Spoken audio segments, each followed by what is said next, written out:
اہلیت رکھنے والے معاونین، مرد اور عورت جو بزرگوں نگہبانوں کے ساتھ مددگار ہوں، وہ اس روح میں ویسی ہی اہلیت رکھیں جیسے کلیسیا کا انتظام اور نگہبانی کرنے والے اہلیت رکھتے ہیں۔ میں ذکری عامر ہوں۔ یہ خاص اصول واقعی ایک کلیسیا کے سائز سے متعلق ہے۔ یہ دراصل ان لوگوں کے سائز سے متعلق ہے جس میں وہ کلیسیا موجود ہے۔ یہ کلیسیا افسس میں ہے۔ یہ ایک بڑا شہر تھا جس میں ایک بڑی کلیسیا تھی جو اس بڑے شہر میں پھیلی ہوئی تھی۔ آج افسس ایسا لگتا ہے یہ دنیا کے عظیم آثار قدیمہ کے مقامات میں سے ایک ہے۔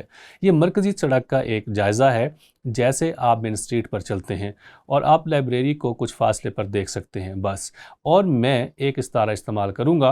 افسس شہر کے لحاظ سے یہ آئس برگ کے ایک سرے جیسا تھا، کیونکہ آپ آس پاس کی پہاڑیوں میں جا کر دیکھ سکتے ہیں کہ وہ کھدائی کر رہے ہیں۔ یہ ایک بہت بڑا شہر تھا جس میں ہزاروں لوگ بستے تھے، لہٰذا یہاں ایک بڑی کلیسیا تھی، اس لیے بزرگوں اور روحانی پیشواؤں کو مدد کی ضرورت تھی۔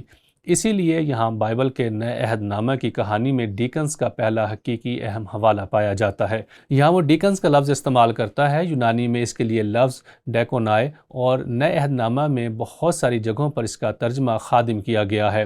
اس میں ان کا کام بیان نہیں کیا گیا، صرف خادمین کہا گیا ہے۔ ان کا کام کچھ بھی ہو سکتا ہے۔ اور میرے عزیزوں، ہم دیکھیں گے کہ یہ خادمین جو مقرر کیے گئے تھے، جن میں مرد اور عورت دونوں شامل ہیں، وہ بزرگوں اور نگہبانوں کی مدد کرنے کے لیے تھے۔ اب یہ آپ پر منحصر ہے کہ آپ انہیں کیا کہتے ہیں۔ یہ کلیسیا میں پادری رہنما ہیں جو منسٹری کا کام کرنے اور اپنی ترجیحات کو برقرار رکھنے کے لیے ہیں۔ میں نے کہا تھا کہ بزرگوں یا نگہبانوں کے لیے لفظ پریسبیٹری یا ایپسکوپوئے ہے جو جمع کا صیغہ ہے، جن پر ہم نے گزشتہ اصول میں بات کی ہے۔ بزرگ یا نگہبان جو چرواہوں کے طور پر کلیسیا کو ہدایت دیتے ہیں۔ اب پولس دوبارہ کہتا ہے کہ انہیں ایسا ہونا چاہیے۔ ساتھ ہی کارکنوں کے اہل ہونے میں درجہ ذیل باتیں شامل ہیں، اور جب آپ ان کو دیکھتے ہیں تو وہ بنیادی طور پر پادریوں اور رہنماؤں کی اہلیت جیسی ہی ہیں۔ آئیے ان خصوصیات پر غور کرتے ہیں۔ ایک ڈیکن میں درجہ ذیل خصوصیات ہونی چاہیے۔ عزت کے لائق ہو، ریاکار نہ ہو، شرابی نہ ہو، پیسے کا لالچی نہ ہو، ایمان کے بھید کو صاف ضمیر کے ساتھ تھامے ہوئے ہو، لیکن ان کا بھی پہلے امتحان ہونا چاہیے۔ اگر وہ بے قصور ثابت ہوں یا اچھی شہرت کے حامل ہوں، پھر وہ ڈیکن کے طور پر کام کر سکتے ہیں۔ لہٰذا خوبیاں بہت اہم ہیں، یہاں تک کہ ان لوگوں کے لیے بھی جو ساتھی کارکن ہیں، وہ جو مدد کرتے ہیں، وہ لوگ جو پادری رہنماؤں کی مدد کرتے ہیں۔ لہٰذا آپ دیکھتے ہیں کہ قیادت کرنے والے افراد کا اہل ہونا کتنا ضروری ہے۔ وہ لوگ نہیں جو کامل ہیں، بلکہ وہ لوگ جو زیادہ سے زیادہ یسوع مسیح کی طرح بن رہے ہیں۔ اور ان افراد کو کلیسیا میں روحانی پیشواؤں کے ساتھ ساتھ چلنے کے لیے بلایا گیا تاکہ ان کی مدد کی جا سکے۔ جب پولس تیموتھیوس کو لکھ رہا ہے تو آپ ایک ایسی آیت پڑھتے ہیں جو ایک طرح سے حیران کن ہے، کیونکہ وہ یہ کہتا ہے، اسی طرح بیویوں کو بھی۔ اب وہ ڈیکنز کی بیویوں کی بات کیوں کرتا ہے، نہ کہ بزرگوں یا نگہبانوں کی بیویوں کی؟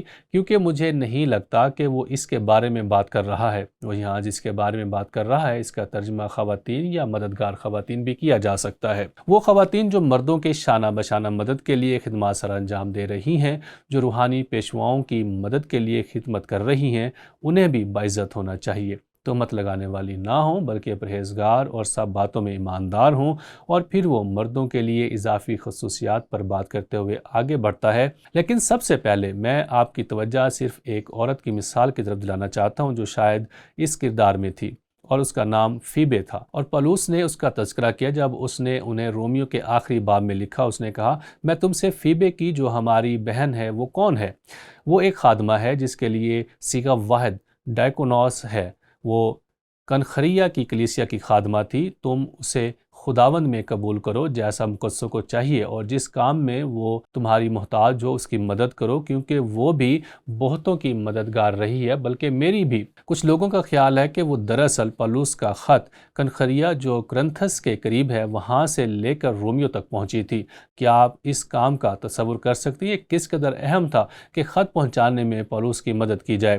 اور یہ بھی ممکن ہے کہ وہ ایک امیر عورت تھی، کیونکہ نئے عہد نامہ میں دولت مند عورتیں تھیں، جیسے کہ فلپی میں کرمز بیچنے والی لدیا یا یوحنا مرکز کی ماں مریم جس کا یروشلم میں ایک بڑا گھر تھا اور ہو سکتا ہے کہ اسے وراثت میں ایک بہت بڑی رقم ملی ہو اور وہ اس کی سرپرست بن گئی، لیکن سرپرستی ملنے کا مطلب یہ نہیں کہ وہ مادیت پسند ہو یا مادی چیزیں رکھتی ہو، بلکہ عام طور پر مدد کرنے والا ہو۔ لہٰذا آپ کو ایک ایسی عورت کی ایک خوبصورت مثال ملتی ہے جو ایک ڈیکن کا کردار ہے۔ اب وہ ایک ڈیکن کے اہل ہونے کی خوبیوں کے ساتھ آگے بڑھتا ہے اور آپ پادریوں اور رہنماؤں کی اہلیت کے ساتھ ان کی مماثلت دیکھتے ہیں۔ خادم ایک بیوی کا شوہر ہو، یہاں پھر وہ اخلاقی پاکیزگی کی بات کرتا ہے۔ وہ ایک بیوی کے شوہر ہوں اور اپنے اپنے بچوں اور گھروں کا بخوبی بندوبست کرتے ہوں۔ بنیادی طور پر اس نے معاونین کے لیے بھی وہی بات کہی جو اس نے بزرگوں اور نگہبانوں کے لیے کہی، کیونکہ جو خدمت کا کام بخوبی انجام دیتے ہیں وہ اپنے لیے اچھا مرتبہ اور اس ایمان میں جو مسیح یسوع پر ہے بڑی دلیری حاصل کرتے ہیں۔ اب اس نقطہ پر میں ایک بہت ہی دلچسپ مشاہدہ پر بات کرنا چاہتا ہوں۔ جب آپ اعمال کی کتاب میں کلیسیا کی ترقی کی تاریخ کا مطالعہ کرتے ہیں، مثال کے طور پر پولس کے پہلے مشنی سفر کا جو پولس اور برناباس نے کیا، مختلف شہروں میں کلیسیاں قائم کرنے کے بعد وہ ان شہروں میں واپس آئے، اور پھر غور کریں کہ انہوں نے کیا کیا۔ انہوں نے ہر کلیسیا میں بزرگ مقرر کیے تھے۔ یاد رکھیں کہ ان دنوں میں ایک شہر میں صرف ایک کلیسیا ہوتی تھی۔ اس وقت یہ ہماری مخصوص ثقافتی صورتحال میں اس طرح پروان نہیں چڑھتی تھی اور نہ ہی اس طرح ترقی یافتہ ہوئی تھی۔ جب انہوں نے ہر کلیسیا میں ان کے لیے بزرگ مقرر کیے اور روزہ رکھ کر دعا کی تو انہوں نے انہیں خداوند کے حوالے کر دیا جس پر وہ ایمان لائے تھے۔ یہاں یہ نہیں لکھا کہ انہوں نے ڈیکنز مقرر کیے۔ کیوں؟ میں ایک اور مشاہدہ پر بات کرنا چاہوں گا۔ یہ تب کی بات ہے جب پولس نے کریتے میں تیتس کو چھوڑا جہاں وہ کلیسیا قائم کر چکے تھے۔ پھر اس نے کیا کہا؟ میں نے تجھے کریتے میں اس لیے چھوڑا تھا تو باقی ماندہ باتوں کو درست کرے اور میرے حکم کے مطابق شہر با شہر ایسے بزرگوں کو مقرر کرے۔ یہ تصویر دراصل کریتے کی تصویر ہے، کریتے کے جزیرے کی۔ جہاں وہ تھے وہ جگہ اس مخصوص وقت میں پوری نئے عہد نامے کی دنیا میں سب سے زیادہ بت پرست شہروں یا غیر اقوام کے مقامات میں سے ایک ہے، لہٰذا اسے بزرگوں کو مقرر کرنے کے لیے وہاں چھوڑ دیا گیا۔ اس نے ڈیکن نہیں لکھا۔ کیوں؟ یہ سچ کیوں ہے؟ ٹھیک ہے، اس معاملے کی حقیقت یہ ہے کہ کلیسیائی عہدوں کی تقرریوں میں سب سے پہلا عہدہ ان کا ہے جو خدا کے کلام کی تعلیم دینے جا رہے ہیں۔ یہ بنیادی ہے، اور جیسے جیسے ایک کلیسیا عددی طور پر بڑھتی ہے تو کیا ہوتا ہے؟ تو ان بزرگوں اور پادریوں کی مدد کی ضرورت ہوتی ہے تاکہ کلیسیا میں موجود دوسرے معاملات کو دیکھا جا سکے۔ یہ صرف تعلیم اور منادی کرنے اور تعلیم دینے اور انہیں بڑھنے میں مدد کرنے سے پرے ہے۔ لہٰذا اس کے نتیجے میں ہم اس عمل کو کھولتے ہوئے دیکھتے ہیں۔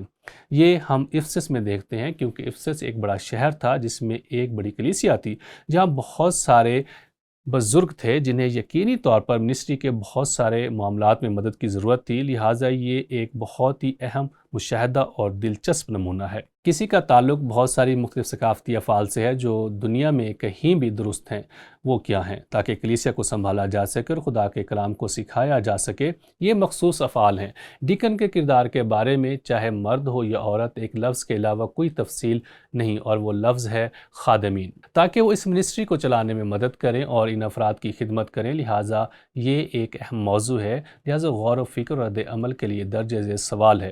اگرچہ اعمال 6 باب میں رسولوں کی مدد کے لیے مقرر کیے گئے افراد کی شناخت ڈیکن کے طور پر نہیں کی گئی ہے، لیکن یروشلم کی کلیسیا میں ان کا کام کس طرح ڈیکن کے عہدے کے کردار کو واضح کرتا ہے، خاص طور پر ثقافتی ضروریات پورا کرنے میں مدد کرنے میں۔ تو میرے عزیزو، میں آپ کو اس صورتحال میں لے جانا چاہتا ہوں۔ اس سے پہلے کہ ہم کلام پاک کو پڑھیں، میں صرف اتنا کہنا چاہوں گا کہ یہ وہ وقت ہے جب کلیسیا پہلی بار یروشلم میں قائم ہوئی تھی۔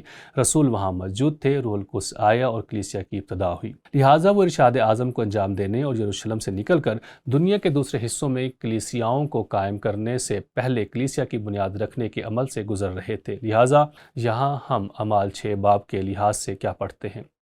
میں نے انہیں برقرار رکھنے والی ترجیحات کہا ہے اور ان 12 نئے شاگردوں کی جماعت کو اپنے پاس بلا کر کہا، مناسب نہیں کہ ہم خدا کے کلام کو چھوڑ کر کھانے پینے کا انتظام کریں۔